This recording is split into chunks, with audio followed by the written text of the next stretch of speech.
Halo, kembali lagi dengan Fani di sini. Kali ini kita akan membahas soal kepemimpinan. Ilmu kepemimpinan itu diperlukan setiap individu. Setidaknya, kita bisa mengendalikan dan memimpin diri sendiri.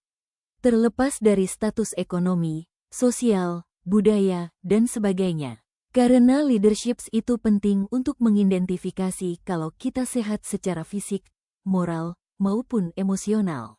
Itu adalah ciri dari pemimpin masa depan, yaitu menginspirasi, menggerakkan dan mampu mencapai tujuan. Sebelumnya, siapa sosok pemimpin inspiratif dalam hidup kamu dan mengapa kamu mengidolakannya?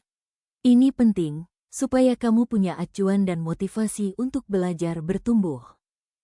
Di sesi ini, kita akan membicarakan definisi kepemimpinan abad 21, gaya kepemimpinan, komunikasi efektif dan resolusi konflik, delegasi dan motivasi tim, serta studi kasus dan membuat rencana aksi kepemimpinan. Mari kita bahas bedanya bos dan pemimpin. Bos adalah mereka yang fokus pada otoritas atau kekuasaan, suka dengan mereka yang patuh dan bisa dikuasai. Bos menggunakan pendekatan lewat memerintah dan ego pribadi, bukan lewat analisa secara keseluruhan. Makanya bos butuh panggung untuk didengar. Tapi, umumnya, bila terjadi kesalahan, mereka lebih sering menyalahkan orang yang diperintah, ketimbang mengakui kesalahan kebijakannya. Itu sebabnya, dampaknya menimbulkan ketakutan dan teror. Sementara pemimpin, lebih berfokus pada pengaruh, motivasi dan inspirasi, yang datangnya bisa dari dirinya, juga dari orang lain. Pemimpin yang baik melakukan pendekatan yang humanis, dengan mengajak dan membangun kepercayaan orang lain. Bila terjadi kesalahan, maka mereka akan segera melakukan evaluasi dan refleksi, menerima masukan dan kritik dari seluruh tim yang terlibat.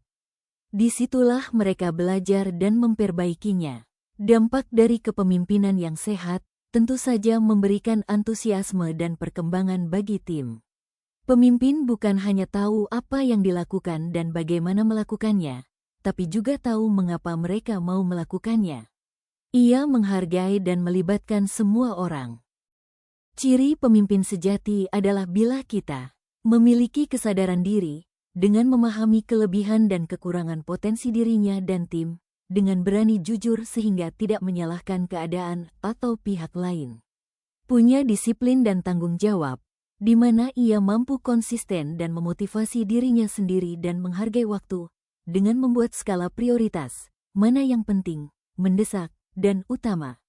Mampu mengendalikan emosi, bukan dengan bereaksi, tapi berpikir rasional atau logis, dan tetap tenang meski di bawah tekanan, artinya adaptif dan fokus. Memiliki tujuan yang jelas, baik jangka pendek maupun jangka panjang, sehingga bisa fokus pada solusi dan mampu mengatasi hambatan. Selalu belajar dan mengevaluasi diri, terbuka pada kritikan, masukan, dan punya kerendah hati untuk mengoreksi diri secara berkala. Kemampuan memimpin diri sendiri diperlukan untuk membangun kesadaran, kapan menggunakan ambisi dan kapan harus mengerem ego atau harga diri. Ada banyak gaya kepemimpinan, kita bisa memilih sesuai dengan kebutuhan. Contohnya, kepemimpinan otokratis biasanya dilakukan saat kita harus mengatasi masalah secara cepat atau mendesak, meski belum tentu tepat. Kepemimpinan demokratis, di mana kita mengajak tim untuk berdiskusi dulu agar bisa membangun komitmen bersama, karena sudah terlibat sejak awal. Kepemimpinan transformatif, artinya menginspirasi timnya untuk melakukan perubahan besar dan inovasi jangka panjang. Kepemimpinan laissez-faire, di mana kepemimpinan ini memberi kebebasan penuh pada tim. Kepemimpinan ini cocok untuk tim yang dipenuhi oleh para ahli yang sudah mandiri dan tahu apa yang terbaik. Tim yang memang sudah solid dan mandiri, karena sudah tumbuh kepercayaan satu sama lain. Pemimpin adalah mereka yang punya pilar kepercayaan diri karena punya data, bukti dan fakta atas apa yang dipercayanya, tapi juga pendengar yang hebat. Artinya, mendengarkan keluhan, keinginan, masukan dan kritik, meski dari mereka yang terkecil sekalipun. Kunci komunikasi kepemimpinan yang hebat akan terjadi bila 1. Pemimpinnya aktif mendengar baik internal maupun eksternal, supaya bisa memahami, bukan sekedar menjawab. Ia juga mampu membaca situasi yang dialami pihak internal maupun eksternal. 2. Pemimpin yang baik juga mampu memberi umpan balik yang konstruktif, artinya, tahu cara menyemangati timnya dengan melihat situasi dan kondisi, sifat dan perilaku masing-masing orang, juga menganalisa dampaknya sebelum dan setelah memberi instruksi. Artinya, mampu membaca bahasa tubuh, ekspresi maupun respon dari timnya. Karena bahasa tubuh itu selalu jujur. 3. Transparansi, ini yang termasuk jarang kita temukan. Di mana ada transparansi, kejujuran, ada fakta, data dan bukti, sebelum memberi arah. Karena visinya jelas, untuk mengurangi kesalahpahaman, miskomunikasi, misleading dalam tim. Pemimpin juga harus mampu mendelegasikan timnya yang perlu pelatihan maupun kepercayaan, agar mampu meningkatkan kinerja dan menyiapkan kepemimpinan selanjutnya. Pemilihan yang tepat punya porsi sebanyak 40%, karena dampaknya, tim akan mempunyai visi misi yang lebih inovatif, bisa mendukung tim lebih baik, dan mampu mengevaluasi kesalahan. Dalam tim, sering kita temukan pemimpin yang punya ide dan gagasan hebat, tapi tidak tahu cara mengimplementasi atau mengomunikasikannya pada tim. Sehingga proses dan hasilnya jadi berbeda dari apa yang diharapkannya. Itu sebabnya, komunikasi sangat penting dan wajib dimiliki oleh semua orang. Karena salah bicara, bisa membuat orang bingung, gelisah, tersinggung, takut, salah sasaran, bahkan gagal dalam mengerjakan tugas.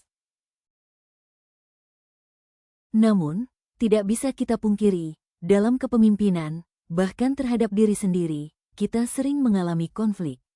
Baik fisik, mental maupun emosional. Konflik itu hal yang wajar terjadi, sangat manusiawi, dan itu indikasi kalau kita mempunyai tim yang dinamis, bukan yes man.